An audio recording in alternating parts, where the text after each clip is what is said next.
টেলিভিশনের সামনে কথা বলতে নাই, এটা তো তার মাই তাকে শিখাইছে। আব্বু চুপ, আব্বু চুপ, এখন গুরুত্বপূর্ণ নাটক চলছে, তোমার আঙ্কেল এবং আন্টি নাচতেছে, দেখো একজন আর একজনকে জড়াইয়া ধরতেছে, তুমি শিখো আব্বু, আব্বু শিখো। এভাবেই তুমি ভবিষ্যতে নাচবা, পরের মাইয়ারে ভাগায় নিবা, শিখে নাও। আপনার সবচেয়ে দামিটা সব হইল মাসাজিদুহুম আমেরা, মসজিদ হয়েছে ঝকঝকে তকতকে ফকফকে। ইমাম সাহেব যদি কোনোদিন বলে 200 টাকা বেতন বাড়ান, হুজুর টাকা সিঙ্গালাইছেন, আমরা দুর্বল মানুষ, বেতন দেব কোত্থেকে? অথচ আল্লাহর কসম, এক মসজিদের ইমাম মুয়াজ্জিন এই গোটা মসজিদের সমস্ত কিছুর চাইতে জীবন্ত এই মানুষগুলো হলো সবচেয়ে দামি। উচিত ছিল তাকে কদর করা, উচিত ছিল তাকে কদর করা, এটা ইনসাফ ছিল। আপনি তাকে কদর করলেন। কোরআনুল কারীমের মধ্যে আছে, ওয়ানুরিদু আন নামুন্না আলাল্লাযীনা ইসতুদঈফু ফিল আরদ ওয়া নাজআলুহুম আইম্মা। কোরআনের সরাসরি আয়াত, আল্লাহ তাআলা বলেন এই জমিনে যাদেরকে দুর্বল ভাবা হচ্ছিল, আমি আল্লাহ তাদেরকে ইমাম বানিয়ে দিলাম। তোমরা ভেবেছিলে দুর্বল, আমার কাছে তারা ইমাম। কোরআনের আয়াত। তুমি কি ভাবছো বেটা মুয়াজ্জিন দুর্বল না? মুয়াজ্জিন মানে এই আমাদের দেশে অসংখ্য লক্ষ লক্ষ মসজিদে মুয়াজ্জিন নাই। আজকে 200 বছর ধরে বুড়া বেড়া একজন আজান দেয়।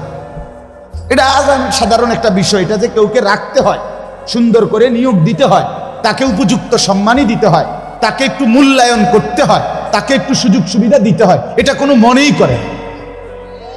এই আজ 75 বছর উনার বয়স, 83 বছর উনার বয়স, ওই বেটারে দিয়ে রাখছে আজান দিতে। ও বেটা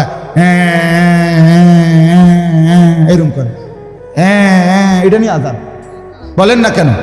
আজানের মধ্যে কোনো শুদ্ধ অশুদ্ধতার কিছু নাই। আজান একটা হইলেই হইল।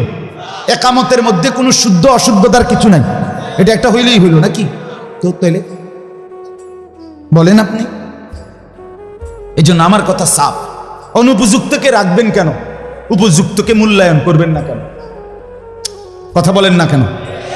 অনুপযুক্তকে রাখলেন কেন আর উপযুক্তকে মূল্যায়ন করলেন না কেন? ইনসাফ করেন। এই জন্য বাপ, আমার প্রথম কথা হলো এটা, আমি প্রতিদিন বলি, শুধু আমার একজনের ওয়াজের জন্য বলি নাই, সবার জন্য, সবসময়ের জন্য বলছি। আল্লাহর কথা, প্রত্যেকটা কথা মনোযোগ দিয়ে শুনতে হয়, কসম আল্লাহর, তাইলে ধীরে ধীরে জিন্দেগি বদলায়। যুবক ভাই তাহলে বদলায়। পিছনে বসে অসংখ্য যুবক মসজিদে, বারান্দায়, বাহিরে, দোতলা, 3 তলায় চিল্লা চিল্লি, হই হুল্লুর, ধাক্কা ধাক্কি, হুড়া হুড়ি, হাত ফাও দৈরাও তারা থামানো যায় না। আরে কি আশ্চর্য! আরে তুই মুসলমানের বাচ্চা না, তুই এরকম চিল্লাও কেন? সে জানে ইমাম সাহেব যেগুলো বলতেছে এগুলো কোনো আমার সাপটা নেই। হ্যাঁ, মূল কারণ এটা কোনো আমার বিষয় না, এটা আমার জন্য কিছু বলছে না, এটা বলছে ওনার চাকরি, উনি শূন্য উড়ায় যাবে, এগুলো বলে দিচ্ছে। এই কারণে 12 বছর, 14 বছর, 16 বছরের ছেলেটা এই পরিমাণ চিৎকার চেঁচামেচি করে মসজিদে।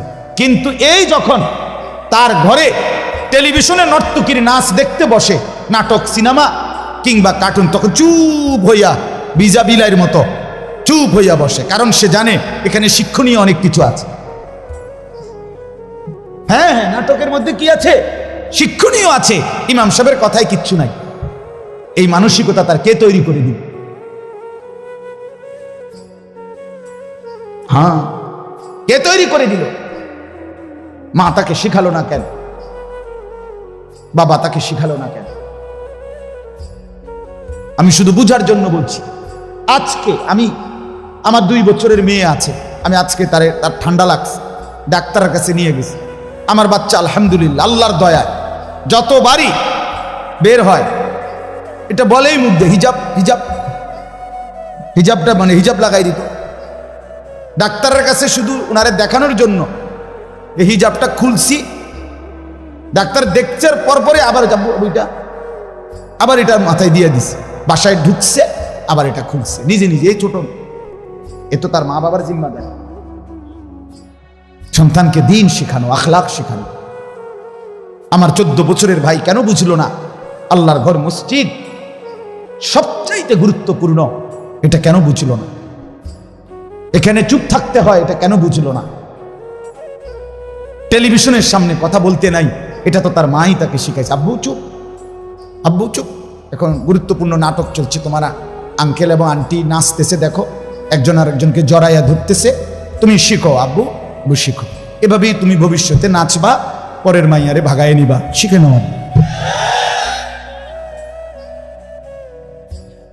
এই তো না, আল্লাহ নবী সাল্লাল্লাহু আলাইহি ওয়াসাল্লাম ইরশাদ করেছেন, মা মিন মাউলুদিন ইল্লা ইউলাদু আলা ফিতরাতিন, প্রত্যেকটা মানব সন্তান ইসলাম মানার যোগ্যতা নিয়ে, রাসূলুল্লাহ সাল্লাল্লাহু আলাইহি ওয়াসাল্লাম বলেন, ফিতরাত স্বভাবগতভাবে, সৃষ্টিগতভাবে ইসলাম মানার পূর্ণ যোগ্যতা নিয়ে ভূমিষ্ঠ হয়। ফাআবাওয়াহু ইউহাব্বিদানিহি ওয়া ইউনাসসিরানিহি ওয়া ইউমাজ্জিসানিহি, অতঃপর তার মা বাপ তাকে ইহুদি বানায়, খ্রিস্টান বানায়, অগ্নিপূজক বানায়।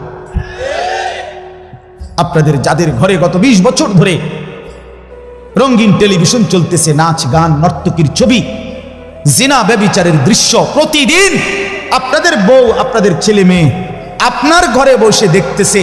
আপনি বিদ্যুৎ বিল দেন, আপনি ডিশের বিল দেন, আপনি এই 70, 80, 90 হাজার টাকার রঙিন টেলিভিশনটা আপনি অত্যাধুনিক কিনে আনছেন।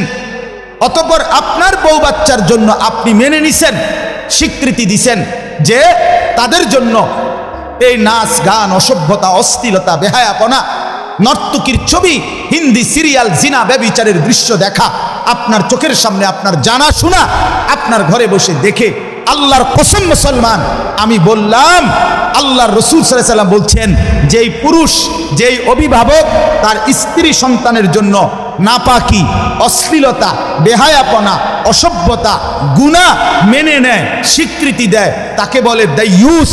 দাইয়ুস, দাইয়ুস, রাসূলুল্লাহ বলেছে ওই ব্যক্তির জন্য, দাইয়ুসের জন্য জান্নাত হারাম, হারাম, হারাম। আপনি কেমনে জান্নাতে যান? নবী দেখবে। আপনার লজ্জা কোথায়? আপনার হায়া কোথায়? আপনার ঘরে আপনার উপস্থিতিতে বেঁচে থাকতে আপনার বউ বাচ্চা বছরের পর বছর রঙিন টেলিভিশনে নর্তকীর নাচ আর নাটক, সিনেমা, জিনা ব্যভিচার দেখে আপনি বইয়া বইয়া বন খান, বিড়ি খান, সাদোয়ানে গপ মারেন। হ্যাঁ, রঙিন কথা কন, আপনি রং বেরঙের কথা বলেন। রাসূলুল্লাহ সাল্লাল্লাহু আলাইহি ওয়াসাল্লাম ইরশাদ করেছেন, সালাসাতুন হারামাল্লাহু আলাইহিমুল জান্নাহ, 3 শ্রেণীর মানুষের জন্য জান্নাত হারাম। কয় শ্রেণী? আবার বলেন, আবার বলেন, কি হারাম? জান্নাত। 1 নাম্বার, যুবক ভাই মনোযোগ দিয়ে শুনো, তাবারুক দিব, তাবারুক লেগে চিন্তা করো না, এটার বুঝ হয়েছে, কত হয়েছে, এটা একটা বাইল করা হয়েছে, কেমনি কি তৈরি। তাবারুক 2টা, আর এটার দিকেও দেওয়া হতে পারে। কাজেই যারা বাহিরে মেহমান, আমি সবসময় মাহফিলে বলি, যেখানে কিছু দেয় খাবায়, যেই মাহফিল, ওই মাহফিলে 2 ধরনের শ্রোতা হয়। একটা হলো শ্রোতা যে ওয়াজ শোনে, আর এক হলো মেহমান যে শুধু বাহিরে ঘুরে কোন সময় মেন আওয়াজটা আইব। এই নির্লজ্জ, বেহায়া, একেবারে বেশরম বাতের থালার সামনে আইয়া যে বইয়ালা, একেবারে শরম কম, নিচু মানসিকতা, নিচু মানসিকতার বেটা। তো রাতের যদি 3টাও বাজে, তারে যদি আমনে ফাও ধরে কত হুইতালা না দিব কইছে, নাজমুল ভাই নিজে কইছে দিব, বেটা জাফানতে বিরিয়ানি আনছে, বুঝলেন না কথা? খামখেয়ালি কথা, এগুলো দেশি বিরিয়ানি। আশ্চর্য, এটা তো একটা হায়া লজ্জার ব্যাপার না, যে আমি কেমনে কোন লজ্জায় মুনাজাতের টাইমে যাম? কথা বলেন না কেন? এই জন্য দোস্ত, যারা বাহিরে এখনো আছো, মাইকের আওয়াজ শুনছো, ইজ্জত লইয়া টান, এটা প্রেস্টিজের ব্যাপার হইয়া দাঁড়াইছে এখন। কাজেই দয়া করে মেহমান না হইয়া শ্রোতা হও। মেহমান তো শুধু যে খায়, তা আমরা মেহমান না, শুধু শ্রোতাও হই, মেহমানও হই।